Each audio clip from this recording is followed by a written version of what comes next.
Në famullinë e Shënmhillit në Pentar, u kremtua me shashenjë në nder të Atë Nikol Kolaj, fratit me famë shenjtëri, ndërsa pas 70 vitesh, me iniciativën e famullitarit Dom Dritan Doci, janë gjetur eshtrat e fratit të Pentarit. Besimtarë të shumtë morën pjesë në këtë meshë përkujtimore, e cila u zhvillua aty ku Atë Nikol Kolaj kreu shërbesën dhe kaloi ditët e fundit të jetës së tij. Provania e Zotit deshti që mas 70 vite të vinë edhe një herë në këtë vend.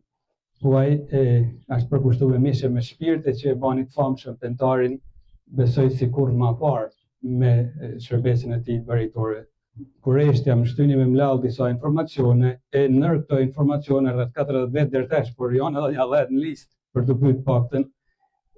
U flitte se ekziston mundësia që të jenë 3 eshnat. E doli e pavërtet, sepse gjet me eshnat aty e një trupore që na. Banorët e zonës dëshmojnë se Atë Nikol Kolaj ka lënë pas një histori të lidhur me besimin dhe mrekullit. Baba jem e ka pa vetë mrekullin me sytë e vetë, si ka ndek 5 fëmijë rresht. Edhe ka ardhur te frati një tolle.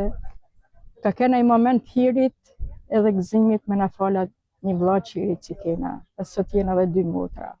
Ka bo mrekullina shumë, ka shnosh një prej belit, një mishëpan prej belit. A I ka kënë, dhe më thoni, të lidhun hekra ka kënë të këto. Atë Nikol Kolaj shërbeu për shumë vite në famullinë e Pentarit, duke u kthyer në një figurë të dashur për komunitetin.